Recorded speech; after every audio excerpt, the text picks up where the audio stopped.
in the pan, move it around the pan. And when everything was done, a little bit of stock and then a little bit of cornstarch to thicken it up. Vinegar? Vinegar. Vinegar. 好把子颜色。Very good. And that whole thing presented onto a plate, and then the sauce, which we put on top of the chicken. Delicious.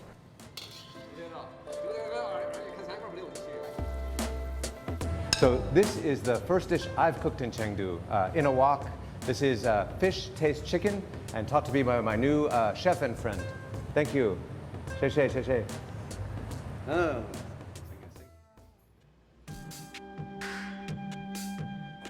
We've arrived back in the city center of Chengdu, and we're at Hans Bon's. We found out that this restaurant's been established for 80 years. And they do things the old-fashioned way. These guys right here.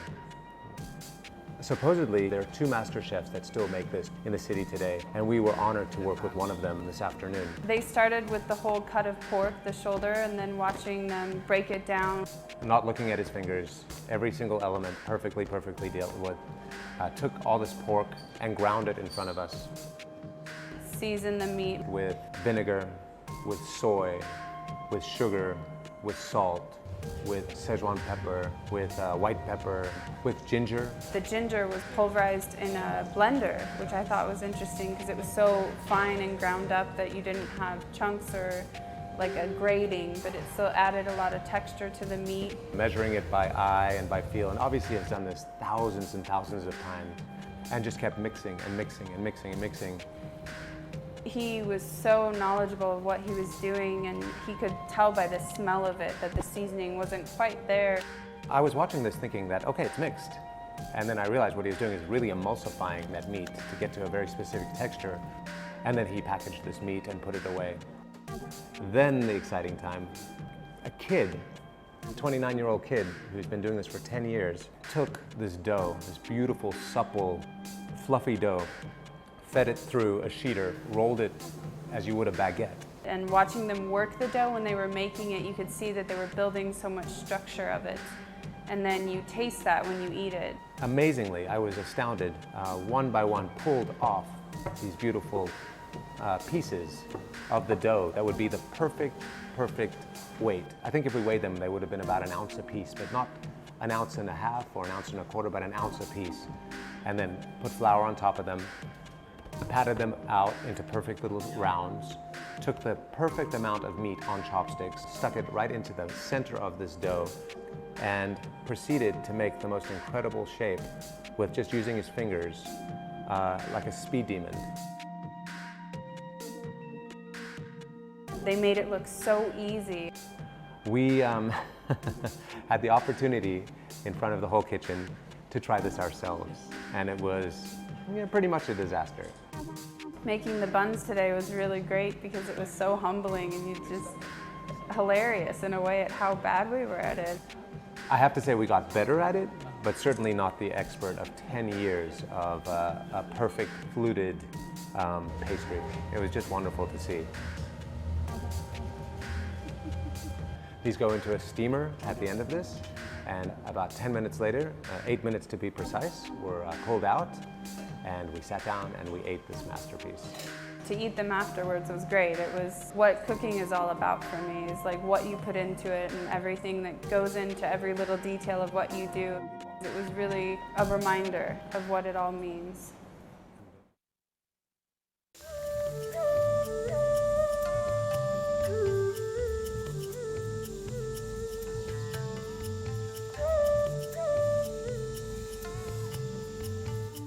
So today was really a once-in-a-lifetime experience. What we did today was opposite of what we've been doing in Chengdu, and that is we didn't touch food. We started off this morning in the Chengdu Giant Panda Base Research Center. They're an animal that has survived 8 million years, and most species last 5 million years, so they've definitely adapted and evolved a lot. We walk out onto a bridge. We cross this bridge. Right when we got off, we saw a panda outside. That's a live panda. It's not a little puppet, it's not Kung Fu Panda. it's a real panda. That's so crazy. We didn't know, but that was the only time we would see one outdoors. So it was a really special moment that lasted kind of through the whole day. There are only 1,000 pandas left in the world. 80% of them are originating in this place. And in fact, they have over 50 in the center. After that, we saw other pandas, but they were mostly indoors. They lie like big, lazy dogs. Surrounded by bamboo, just eating and eating and eating and eating. I did notice how dexterous they were. They can open up that bamboo, no problem, and get right to the center with just a flick of the paw and a crunch of the tooth, and they're inside the center of the bamboo. So they look quite delicious, actually. They eat 30 kilos of bamboo a day. That's crazy. They only digest about 20% of it, but still that's a lot of roughage, you know? So their nutrients are very low in how much they're eating. So it's kind of changed their temperament too, where they're very happy and relaxed and playful animals versus being very aggressive. They also like solitude, which I found interesting. At 5 years old, they become very reclusive. They really like to spend time alone and just be happy and lethargic and have their own little life. I also learned that if you want to offend somebody in China, you can call them a lazy panda. So I haven't done that yet, but that's on my plan.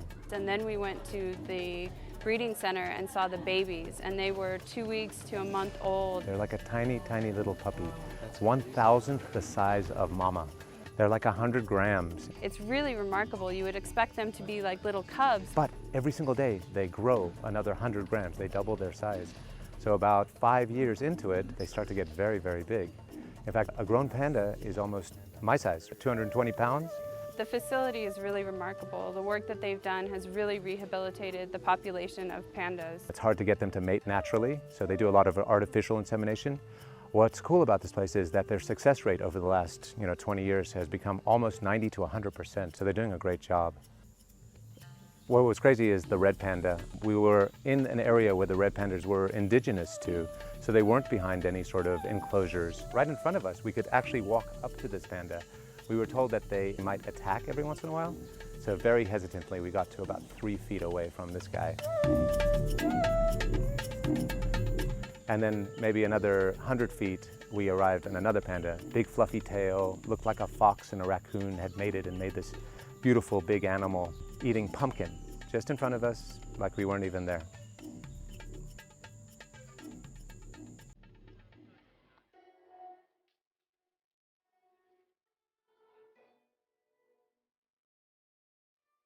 So later in the day, we drove to Qingchong Mountain. Green, lush, and very, very tall.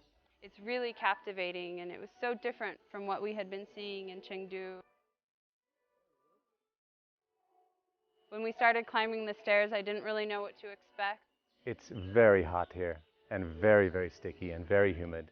But as we started to climb this mountain, step by step by step, the air got a little bit thinner, and a little bit cooler, and the humidity started to go a little bit away.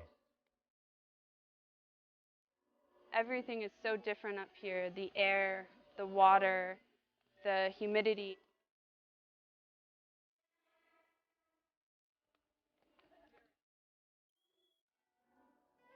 So we kept going another 3,000 feet and reached the Tianchi Temple. Named after a Tao master who was around 1,300 years ago when this temple was built. To think of how many people have walked through the gates was really a fun thing to think about as you're walking up all the steps into the square.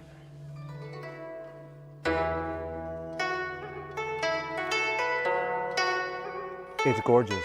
Dark wood, there's stone everywhere. I couldn't help feeling that I was sort of trespassing a little bit in history.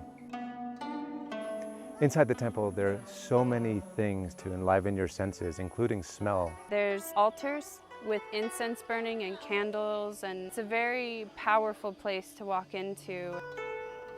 This is a very, very old religion, and people come here to worship, but at the same time, they're very accepting of a Westerner walking into their sacred space. I found that fascinating. It was very much a cultural experience today, to get to see everything and experience it and be outdoors, which was great, and to feel the environment and kind of take everything in with every breath and see how vastly different it is between the nature here and the city. And I feel very grateful to have gained this sort of perspective.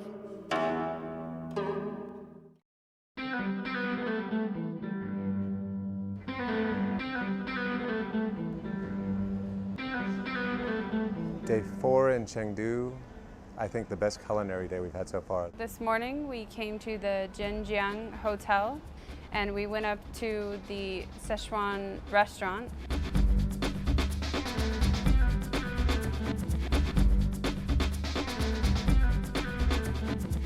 Chef Jiao has been a part of this company for 32 years, but he just recently opened this restaurant in the new part of the hotel that specializes in specifically Szechuan cooking. This man stands at the altar of Szechuan cuisine, and he stands there quite grandly and fiercely, and he is here to protect that cuisine. He's very concerned that it's being manipulated and not represented well all over the world, and even here in Szechuan. He showed us 2 dishes today. The first dish that the chef prepped and cooked for us was fish smelled pork. A dish that's kind of become one of our favorites. We eat it at every meal and he's kind of the master, so we wanted to learn how to make it from start to finish. This was somebody who'd been doing this for obviously 30 years, and it showed in the preparation, so carefully using that cleaver to mince everything into perfect shape. That was really fun to see him do each cut. He was so effortless. To take those ingredients and to expertly use his wok, the right oil, the right fry, the right sauce making to enhance each texture. We also learned that the name fish smell pork, it's referring to the chilies that are in the dish. They're pickled and there is river fish in the pickling. So that's the fish taste that gets imparted into the dish, but there is no actual fish in the dish. And when that arrived at the table, we couldn't stop eating it. It was absolutely addictive. This dish had a perfect representation of what I think he was talking about when he talks about history and love of the craft and tradition. Best version. Yeah. Right? Yeah. I want to eat the whole thing. It was interesting to taste something that you knew was homemade, and the love that he put into that was really great to pick up on so easily. I was astounded by this and couldn't stop eating this elegant dish with these beautiful, elegant chopsticks. In fact, I sort of coined a term. I was licking my chopsticks. It's a new one. The second dish that he prepared is a dish that is a little modern. Crispy rice with fresh squid. Now that's the twist. So this was a pork dish that he had replaced the pork with squid. The ocean fish is not available or accessible in this area. So he told us that everything else is local except for the squid, which he added because his customers were more interested in seafood dishes. He opened up this flat fish and scored it at an angle with this huge cleaver, missing his fingers, and then scoring back again the other way, and then cutting into small strips. When quickly flash fried, these turned into beautiful little porcupine shapes. Also, the aromatics were cut into very large pieces, very beautiful knife cuts. Bamboo shoots, thinly sliced, paper-thin button mushrooms. This was a technique-driven dish for sure. Really, the star of that dish is the rice. It's the crispy part on the bottom of the rice pot. The Chinese cooks call it goba. He had cut it into circles, and then he dried those circles out a little bit, and then those were fried in oil just before the dish was finished. At tableside, putting the crispy rice with a little bit of oil at the bottom where it made a tiny little bit of a sizzle, and then pouring the squid stew basically on top of this when it made it bubble and sizzle and so come alive. There was movement in the dish itself, and I think we'd figured out a technique. And in eating it was also a revelation. Soft squid. Squid is something that it's very easy to make chewy if you cook it too little or too much. So it was great that he found that balance in between that tenderized it really well. Tender.